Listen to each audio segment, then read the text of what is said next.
Once upon a time in a faraway kingdom, there lived a poor girl who had to work for her greedy and unkind master. Day in and day out, she spun straw into gold, and her only reward was that she wasn't whipped or beaten by her mean master. One day, as she was spinning, the master came in and said, "You must spin this straw into gold by tonight. If you don't, I will have you put to death." And he left her alone in the room with the sack of straw. The girl sighed sadly. How could she ever finish so much work in just one day? But then she heard a strange voice saying, "Don't worry, I'll help you." She looked around to see where the voice came from, and there on top of the sack of straw sat a strange little man no taller than her thumb.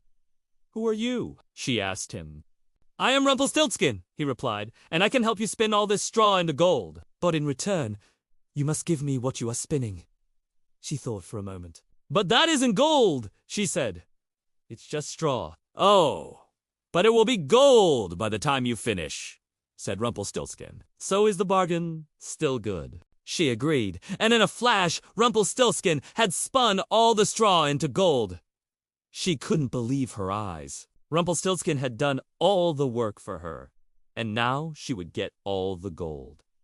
She would finally be able to buy food and no longer be poor. But then Rumpelstiltskin hopped down off the table and said, "Well, now I want what I bargained for." She took him over to the wheel and showed him the golden thread. He reached out his tiny hand and touched it, and in a flash, the golden thread turned back into straw.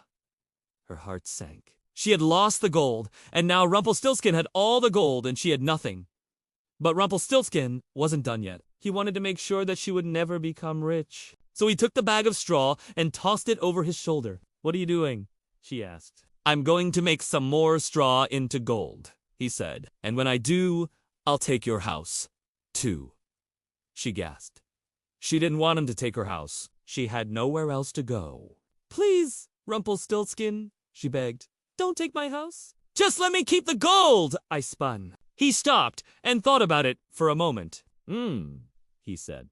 "That sounds like a fair deal." And so he gave her back the gold, and she was very grateful. Every night she would spin straw into gold, and every night Rumpelstiltskin would come and take it. And she knew that if she didn't give him the gold, he would take her house. But one day, she got an idea. As Rumpelstiltskin was taking the gold away, she called out, "Wait a minute, Rumpelstiltskin! I haven't given you anything today. I haven't given you any gold, and you know I have to give you something because we have a deal."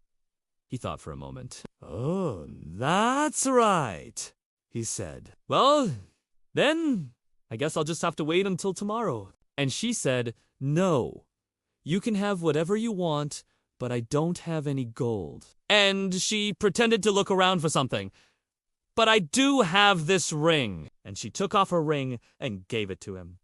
It was a very beautiful ring. Rumpelstiltskin's eyes lit up. "Oh, how lovely," he said. "I've always wanted a ring just like this one." "Oh, really?" she asked. "Well, then this might be just the opportunity you're looking for." "What do you mean?" he asked. "Well," she said, "you know the king is having a royal ball tomorrow night, and the queen and all the princesses are going to be there." "Really?"